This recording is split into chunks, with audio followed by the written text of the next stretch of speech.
Hello and welcome to Story Time. And as we get nearer to Christmas and the season of giving, I'm wondering, what's the best present you've ever had? Well, I know a character in a book who got the most amazing surprise gift, and she is a Canadian little girl called Anne Shirley, who was accidentally adopted by a sister and brother, the formidable Marilla and the shy Matthew, and she went to live at Green Gables. So I would like to read you a little bit from that book by L.M. Montgomery, and this is an edited excerpt of a chapter called Matthew Insists on Puffed Sleeves. Matthew was having a bad 10 minutes of it. He had come into the kitchen in the twilight of a cold grey December evening and had sat down to take off his boots, unconscious of the fact that Anne and her schoolmates were having a practice of the Fairy Queen in the sitting room. Presently they came trooping through the hall, laughing and chattering. They did not see Matthew, and he watched them shyly as they put on caps and jackets and talked about the dialogue and the concert. Anne stood among them, bright-eyed and animated as they. But Matthew suddenly became conscious that there was something different from her mates. And what worried Matthew was that the difference impressed him as being something that should not exist. Anne had a brighter face and bigger, starrier eyes and more delicate features than the others. Even shy, unobservant Matthew had learned to take note of these things. But the difference that disturbed him did not consist in any of these respects. Then, in what did it consist?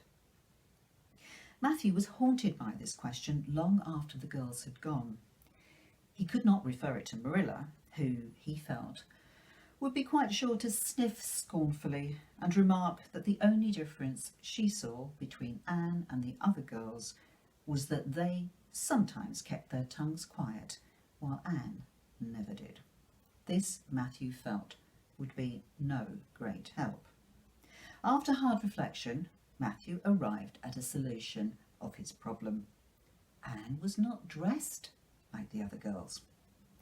The more Matthew thought about the matter, the more he was convinced that Anne never had been dressed like the other girls, never since she'd come to Green Gables. Marilla kept her clothed in plain dark dresses, all made after the same pattern.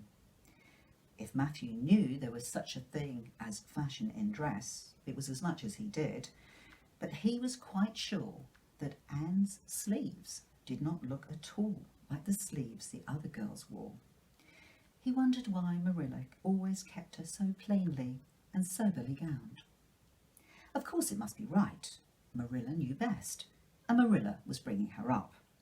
Probably some wise, inscrutable motive was to be served thereby, but surely it would do no harm to let the child have one pretty dress. Christmas was only a fortnight off. A nice new dress was the very thing for a present. Matthew, with a sigh of satisfaction, went to bed. When Matthew came to think of the matter over, he decided that a woman was required to deal with the situation. Marilla was out of the question. Matthew felt sure she would throw cold water on his project at once. Remained only Mrs. Lynde, for of no other woman in Avonlea would Matthew have dared to ask advice.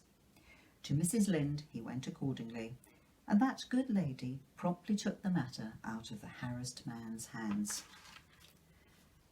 "Pick out a dress for you to give Anne?" "To be sure I will. I'm going to Carmody tomorrow, and I'll attend to it."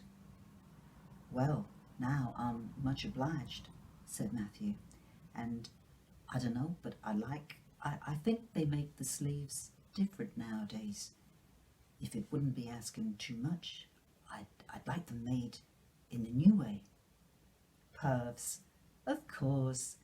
You needn't worry a speck more about it, Matthew," said Mrs. Lynde.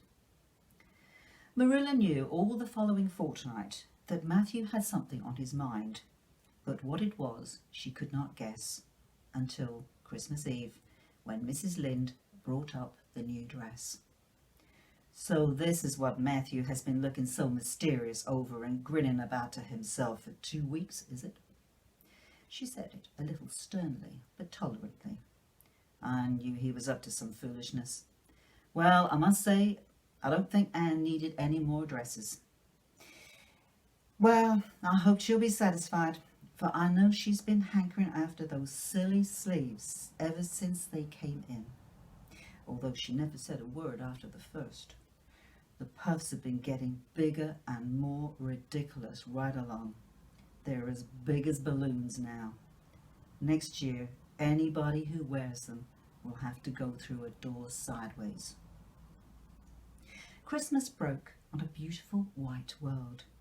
It had been a very mild December, and people had looked forward to a green Christmas, but just enough snow fell softly in the night to transfigure Avonlea. Anne peeped out from her frosted gable window with delighted eyes. The firs in the haunted wood were all feathery and wonderful. The birches and wild cherry trees were outlined in pearl. The ploughed fields were stretches of snowy dimples, and there was a crisp tang in the air that was glorious. Anne ran downstairs, singing until her voice re-echoed through Green Gables. "Merry Christmas, Marilla! Merry Christmas, Matthew! Isn't it a lovely Christmas?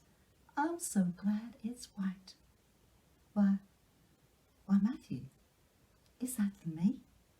Oh, Matthew."